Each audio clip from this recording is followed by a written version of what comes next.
So I have some news. I did mention it in a post, but I thought I'd do a little bit of a video explaining. I got my manual license. The 8.6 is officially my daily. Yeah. Now there's a few reasons why it took me a while. I've had my 8.6 since June.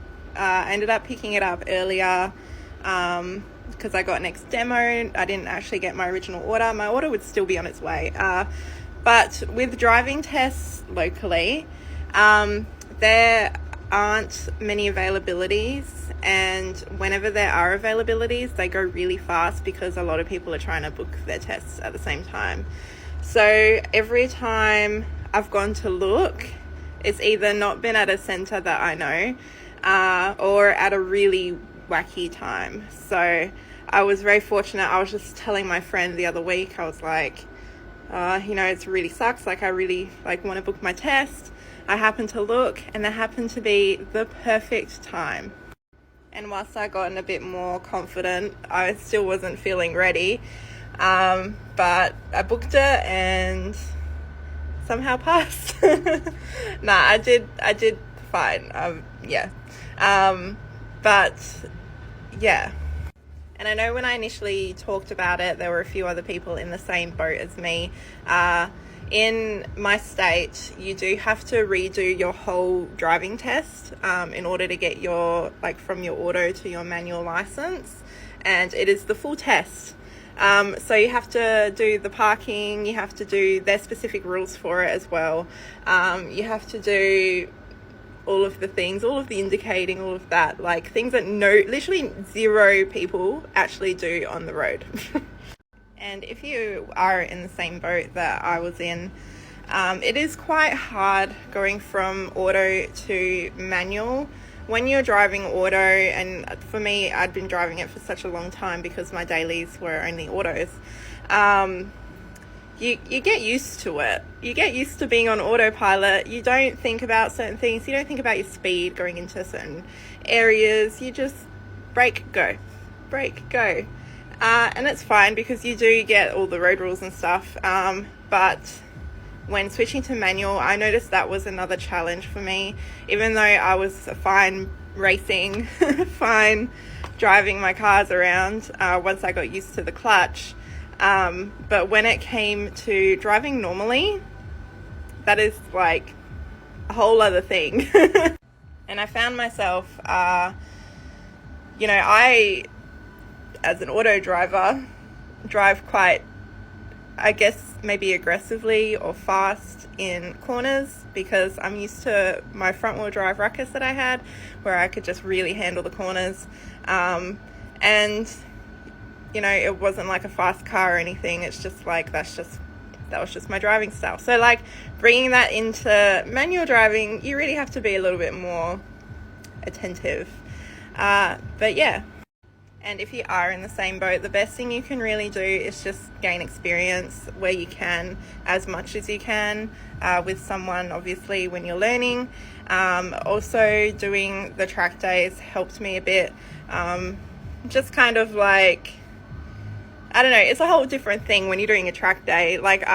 Having to know the line that you take, it really makes a different impact on your times and stuff. And I was because I was so overwhelmed with just the general driving stuff, I wasn't thinking about that, and it was just I don't know. It's fun. It's fun. And I'm still learning the track side. I'm getting better, I think, but I don't want to be pushing that car too much because of, they have an oil pickup issue, and I haven't done anything else really to it to make it grippier. So I haven't really learned the limits of it completely because I didn't want to push it too much because I don't want to go off and damage anything. But yeah. And this just brings me to my own personal hurdle. You know that I have a few cars. I have plans for all of the cars. But there was a part of me that was I didn't feel like I had earned them, even though I pay for them with my very, very hard-earned money. But but I didn't feel like they were mine because I couldn't legally drive them on my own. And yeah, that's kind of like the next part for me. That's something that's sinking in for me now. You know, I've been driving for this car for so long, and I'm really happy with where she's at. I'm really just content with it. I'll do an exhaust when I can. And yeah, like, I'm just really excited for what's next.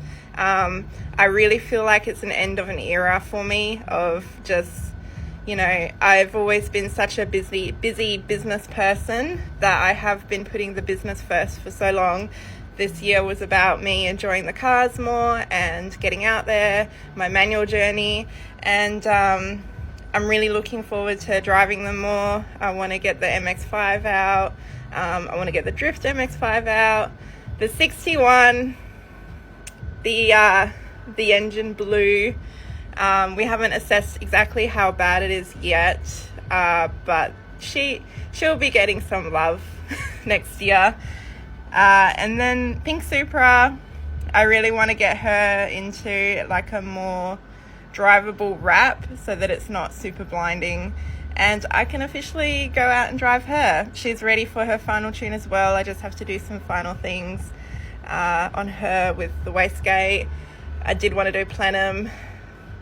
We'll see how we go. It's money that I don't need to spend, so we'll see. We'll see, because there's a lot of things that are happening next year that is affecting all of that, that I'm really looking forward to. We're looking at buying a house, hopefully, even though the market's real shit.